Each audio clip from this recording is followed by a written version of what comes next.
Everyone is lying to you about the housing crisis. Watch until the end or choose a timestamp below to pick where you want to hear what they're actually doing. So what is the housing crisis and why is it important? The housing crisis in the United States can be summarized in short by an article that I will also be quoting later, written by Jess Ulrich on Bankrate.com. She stated that the housing shortage is being caused by a high demand with a low supply, everybody's favorite graph, and she will explain in this article what a healthy supply is and talk about the ins and outs of rising mortgage rates, high selling prices, and low wages as a combination to the housing crisis. That sums it up pretty smoothly, but there is an effect of the crisis that this video is targeted towards that people don't necessarily talk about as much. So I don't think it needs to be said that higher rent prices can create an unstable financial situation that puts someone at risk of homelessness. Just look here at what these authors from Pew Trust wrote in an article showcasing the correlation between rent prices and homelessness in several places in the country. They show a bunch of data from a few sources showing that the most direct and impactful change in an area that changes homelessness rates are the rent pricings. When rent goes up, more homeless people appear and vice versa. Now when I say rent, what I mean by that is terms of rent, rent to income ratios, price to income ratios, or home prices, as according to the article. That being said, the price of these units are going to be determined in large part by availability. So just how many homeless people are there and how many vacant houses are there on the market? The way the United States measures this is a count for one day in the year. They send out as many people in as many places as they can to go and count the homeless people that night.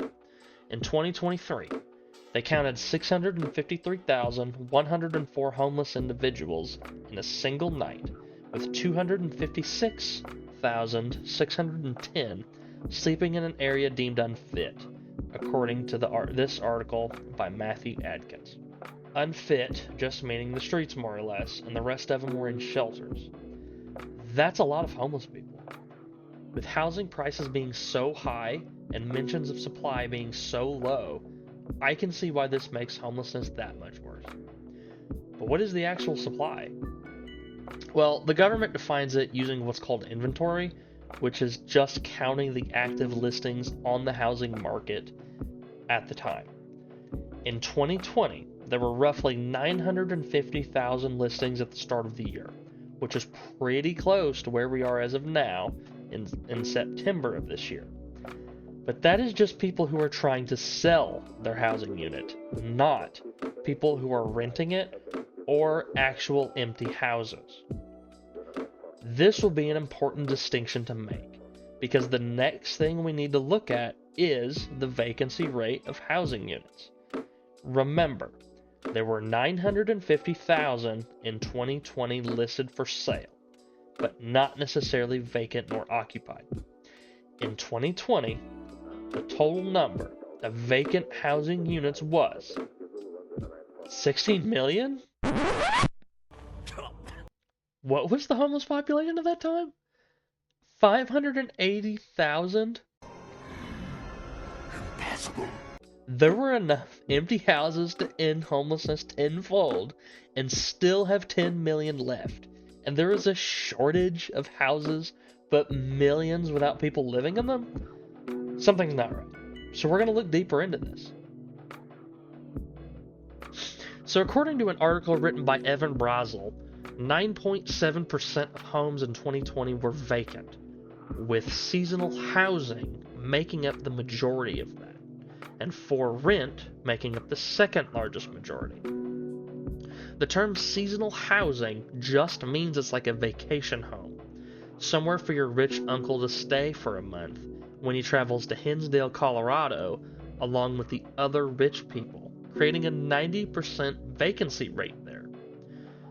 But most people only own one home, right? Well, yeah, but not by much. The Consensus Bureau came out with a report analyzing the total inventory of housing units in the United States and found that only 58.6% of homes were occupied by the owner and 30.8% by the renter. In 2024, there were 9.7 million landlords, according to iProperty Management, and the percentage of renters that own more than one house or housing unit is 65.2%. If we compare that to this graph by the St. Louis Fed, there were 144 million houses total in the U.S. in 2023 when that report was done. And for that graph, totaling 44.5 million housing units owned by a renter.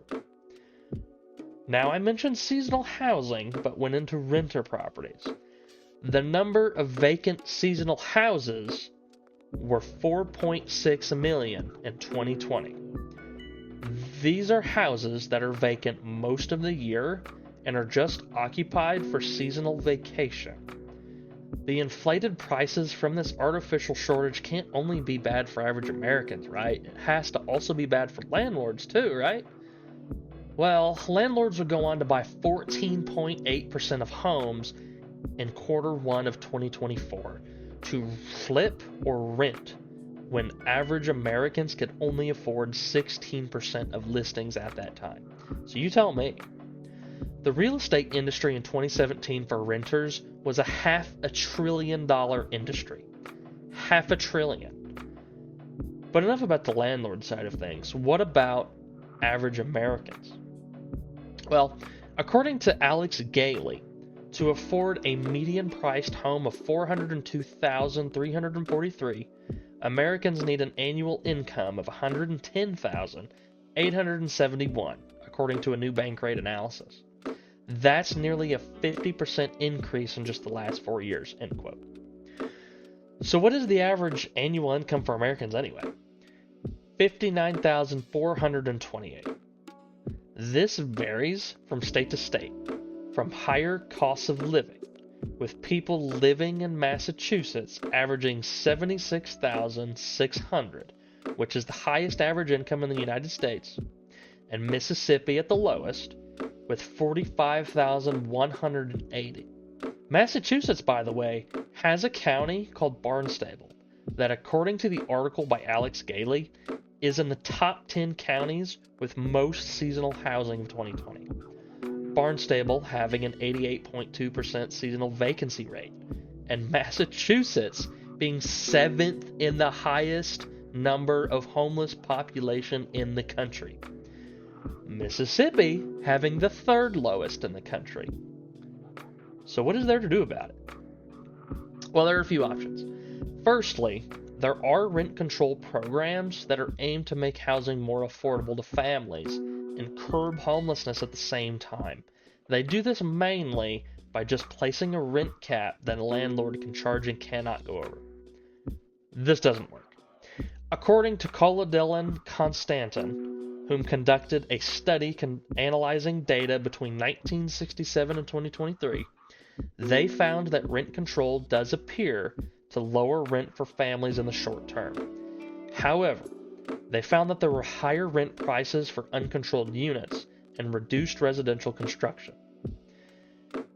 You can place a cap on whichever unit you want, but if every unit doesn't have a cap, then it's a complete waste of time because they're just going to raise the rent on the other ones to make up for that lost profit. Landlords are seeking to profit from ordinary people like you who need a place to live. If you can't pay, you can't stay. 65% of landlords, by the way, are there just to make a profit, because making people choose between homelessness or a house that a landlord barely has any involvement in is just easy income. Why not just raise the minimum wage?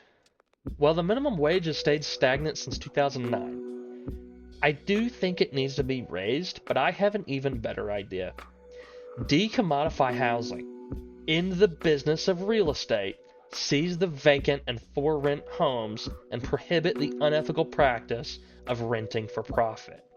There is zero reason Homelessness is a problem in this country when there are millions more houses that are empty, collecting dust and deteriorating, while thousands of children live out on the streets. Well, landlords are doing good. They keep the buildings maintained, upgrade them, and provide housing for people in need. Then give it away for free. They're not doing anybody any good. They're just stimulating the housing market and lining their pockets with your hard-earned cash because you need somewhere to live. Well, we can't just give away houses to anyone because people wouldn't have any incentive to take care of them, and the quality would go down. Are you telling me that if your mortgage was paid off, you would just let your house rot because you could just get a new one? Or are you telling me that you'd rather children sleep out in the streets than somewhere safe? Because I don't know about you, but I'd rather a homeless child sleep with their family in a roach-infested house than under a bridge in the middle of winter. There will obviously be more nuance than just giving away houses willy-nilly. I wouldn't want anyone taking advantage of a system meant to benefit them. The only thing you're scared of is not being able to take advantage of the next person when you become a landlord. All that being said, this is the first video essay I've done. If you liked it, consider leaving a tip in my Chime or PayPal, or just like the video and share it with your friends. I want to do more essays because I like writing, and at some point, if anyone is interested, I'll read some of my fictional writing that I've done. Thank you so much for watching the video, and if you made it this far, have a great night.